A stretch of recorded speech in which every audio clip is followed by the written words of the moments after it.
Hello, everybody. Today is a good day. Today is September 5th. It's Teacher's Day. It is from them we learned so many things.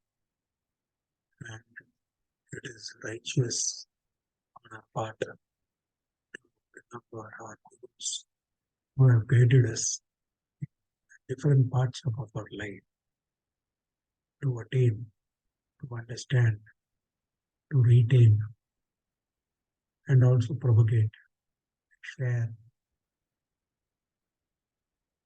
ideas, views, acceptance, criticisms, everything. So with this beginning, I would like to take up doing another presentation on the continuous ambient air quality monitoring stations at Perungudi in Chennai. Okay, before a small preamble to the whole continuous monitoring station in the country. India is monitoring around 558 continuous monitoring stations in the country, in which Tamil Nadu's participation in Chennai alone is around 5 stations, 4 in the city located at Coimbatore, Rayapuram, Perungudi, and Kodungaivu, while Gummidipundi, it is an outskirt, an industrial area, is monitoring. This continuous ambient air quality monitoring is happening. Apart from that, manual monitorings are happening in the country, in Chennai city, and also throughout Tamil Nadu. So my focus is morely going to be on continuous ambient air quality monitoring stations. Its use, how undermined it's used presently just for interpreting air quality index and publishing alone. The cost of one continuous ambient air quality monitoring station installation works around nearly 1.25 crores, with a running operational maintenance cost of around nearly 3 to 5 lakhs.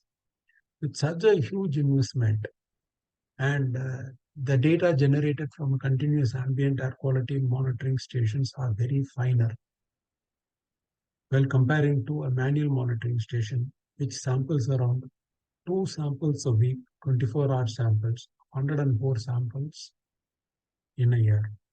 That's the totality in a manual sampling.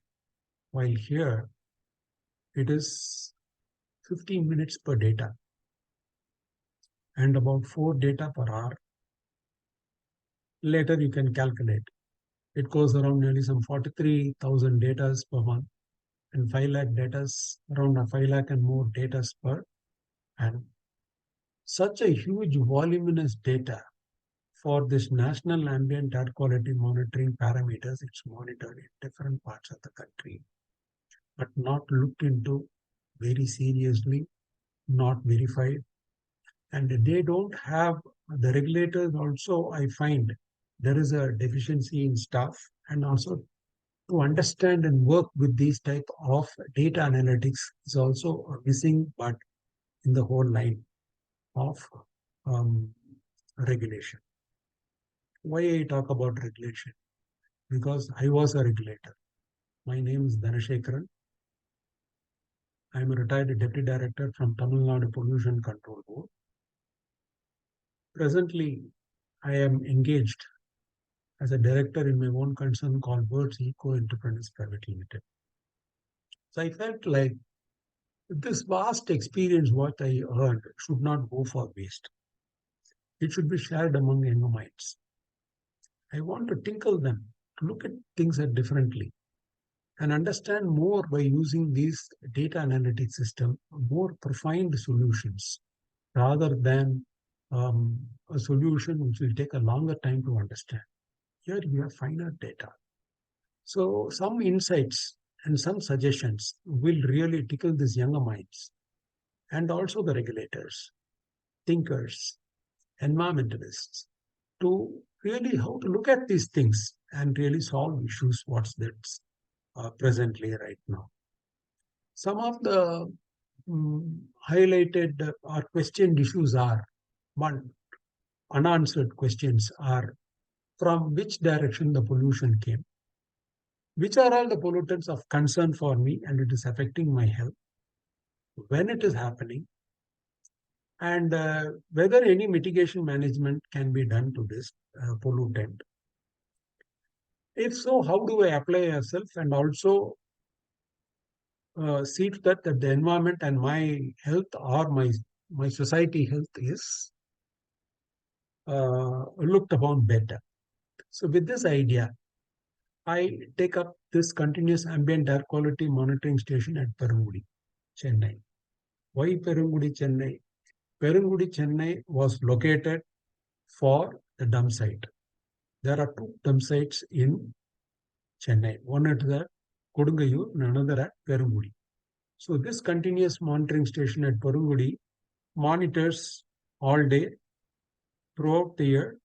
And from that, I have taken data for only a period from January to August 2023. And I've taken a fine data of 30 minutes from CPCB website. And I have done this data analytics as a complementary to the citizens of Tamil Nadu and also India and also other educational institutions to use and understand these type of information for the betterment of our living and also to improve our standards. Let's go into the slide. So as I explained, the location is at Perungudi and the period is January to August 2023 and the data is about 30 minutes into it. This is a national ambient air quality standards published in 18th November 2009 by Central Pollution Control Board as a notification in Gazette of India. So this is known to everyone. I need not explain what are all the parameters and just we can go through this. But what is the real emphasis that I want to make is the 24 hourly or 8 hourly or 1 hourly monitored values as applicable shall be complied with 98% of the time. They may exceed the limit, but not on 2 consecutive days of monitoring. But on my observation, in most of the countries' continuous ambient air quality monitorings, there is number of days exceedance is more than 98% of the time. And the regulators have to spend some time to understand this very clearly, mark out the number of exceedances and take some legal actions on the contributors or the contributing directions so that we can really bring in solutions and improve the health of our society. So this is a 24 hours rolling average of PM10, where in which you will see during the month of Jan, Feb and March, there is high level of exceedance around 100 and above. And few exceedances in the month of August, we do see it. So this is the table exceeding the PM10 exceedance month-wise, and it shows from Jan it's 24 days, and in February 25 days, and in March 13 days. So it's all continuous, and we are not even looking the law to understand this properly. Most of these days in these months of Jan, Feb, and March, a few days would be consecutively exceeding those 2 days, consecutively exceeding the standards of 100. And it all came from southwest, south of southwest and south, west of northwest, west of southwest, west of southwest, west of northwest. So this is the indication as to understand from where the pollution came. And where it got affected, northeast, north of northeast, north, east of southeast, east of northeast, east of northeast, east of southeast. So this is the downwind which got affected with PM10 of these exceeded values. Secondly, we will talk about PM2.5 24 hours rolling average with a standard of 60. Here the exceedance is also seen in the month of Jan and Feb and minimally in the May. Let's go to the table.